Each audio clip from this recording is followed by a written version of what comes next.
Welcome back to JJK Modulo Manga Chapter 23 review. This chapter this week was just a lot of explaining and trying to figure out what's going on. So let's jump right into it. So pretty much everything in Chapter 23 was simply, how do we put it? It's the ending and the explanations of everything that's pretty much happened or what's going down in the past four chapters. However, I will say that Gege is doing one of those regular JJK endings, and it's going to be very rushed. And I don't know if I like it. Let me know what y'all think. We still have one chapter to go. I know I did say I think there was four. No, there's only one chapter of Modulo left. So this is pretty much where we're at. So basically, you should have read it. If you're here, if you haven't, go back and read it before so I don't spoil it for you.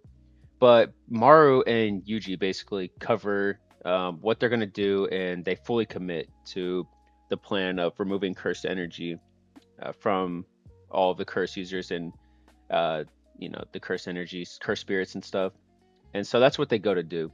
Now, my problem is we get these cool looks. We kind of see what's going on. We kind of see Maru talking to Deborah, I assume telepathically into each other's head. And Deborah is just talking about like, oh, I guess I can be the only one to return back home. And to be 100% honest with you, the way this was written in the past four chapters, it's been so rushed with no explanation whatsoever of how we got here. It's kind of just like, I would say like, what's going on? And so I went online. I tried to look up because maybe I was like, I'm just missing some of this, but apparently everybody feels the same way. That how did we jump from Deborah versus Maharaga and Shurgi versus Maru? We got to see that conclusion. We still haven't seen the conclusion of Deborah versus Maharaga, although the way this chapter seems, it kind of looks like there's a conclusion to it. As you can see, we have the whole crew back together, and she should be dead, Yuka. And so, what's going on here? And that's what I would like to get into, because the chapter kind of gives an explanation. It looks like Maru executes his plan, him and Yuji's plan, and you kind of see all the cursed spirits, like falling from the sky, and what I assume is just like getting erased. And you can see they're all disappearing. But let's kind of look at some of the discrepancies, because some of this doesn't make sense.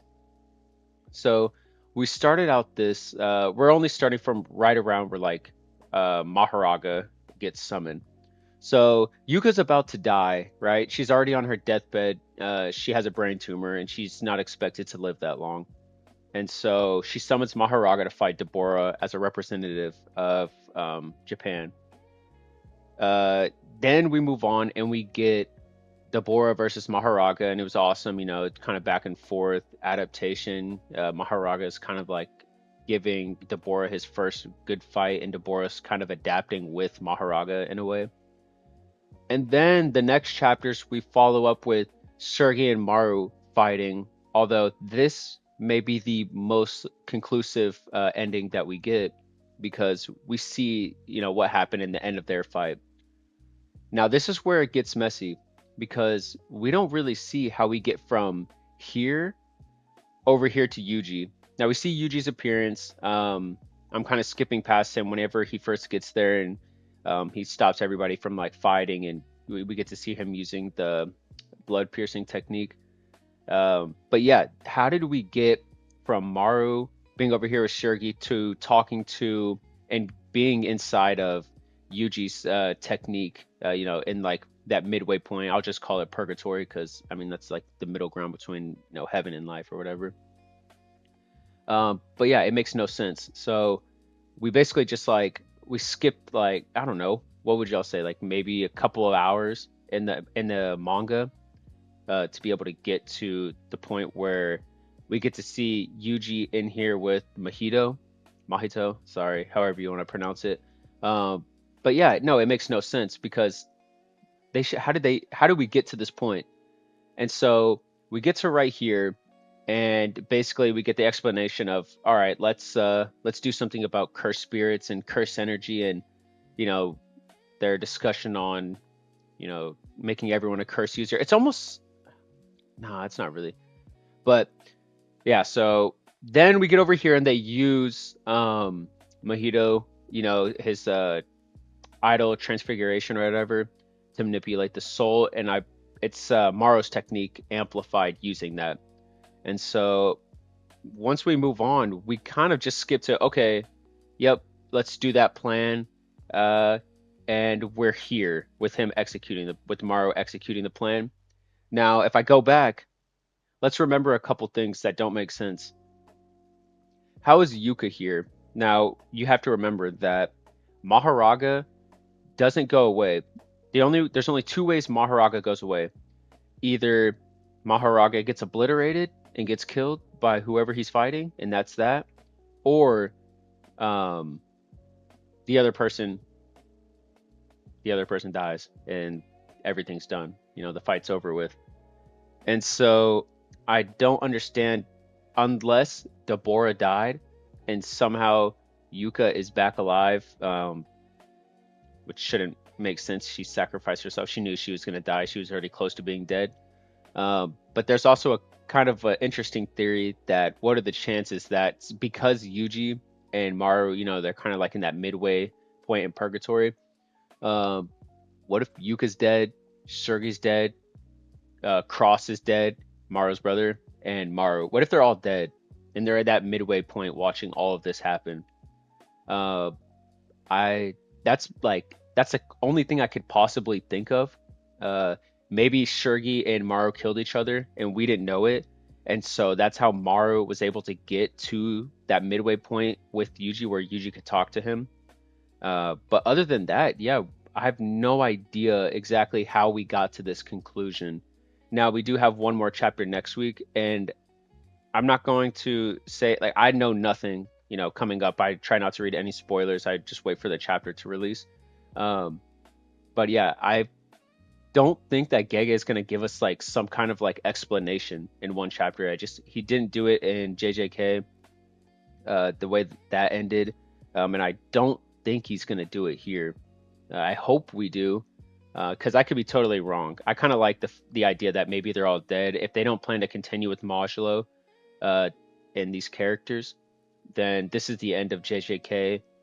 They left no path for more JJK by making sure that they removed curse energy. I guess Yuji would be the only thing left. They say he has like 300 years left of life. But yeah, I'm not too sure where we're going to go from here. And it kind of sucks. I really wanted to see the wrap up of Deborah versus Maharaga, who was going to win that. They really built that up just for it to end mid fight. We don't really get to see much. I don't think we'll get to know how Maharaga was able to go away. That's a big one. Like, unless they're going to like retcon some of what we already know about Maharaga. But yeah, that one's interesting to me. Unless Maharaga is just out there, just waiting. Maybe he's just stuck because Deborah's leaving.